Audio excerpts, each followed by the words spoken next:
Salut à tous, content de vous retrouver. Alors là, on va voir une des techniques que je préfère.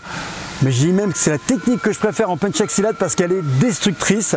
Elle est quand même technique, mais le problème c'est qu'elle est interdite en compétition parce que vous allez voir les dégâts.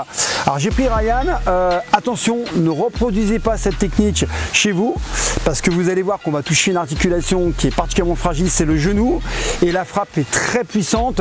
Ryan a du métier, il commence à connaître, et je l'ai prévenu parce que le moindre d'erreur, la facture est très lourde. Donc on y va, on va passer à l'action, on va arrêter de parler, et encore une fois, regardez bien, ça va dégager.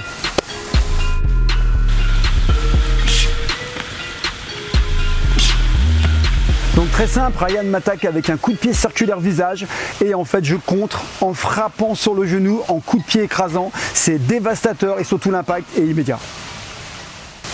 Alors mes amis, vous êtes nombreux à me demander quelle est la technique la plus efficace, est-ce qu'il y a des techniques dévastatrices? Et en fait souvent on pense aux points vitaux. Et bien pas forcément, là on va frapper sur un point sensible, vous avez vu c'est le genou, ce n'est pas un point vital, donc il ne va pas mourir, mais la personne va être hors d'état de nuire parce que vous avez touché les fondations. Et ça c'est de la stratégie, et vous voyez, la frappe est très simple, c'est un coup de pied écrasant, ça ne demande pas de souplesse, ça ne demande pas de qualité physique exceptionnelle, et c'est pour ça que je vous dis qu'en punch axilate, pour basculer vers la self-défense, il suffit simplement d'extraire les techniques les plus efficaces. Mais l'art martial est intéressant parce qu'on peut aller chercher justement, on peut aller puiser les bonnes ressources pour la self-défense. Alors attention, mes amis, là je suis sérieux.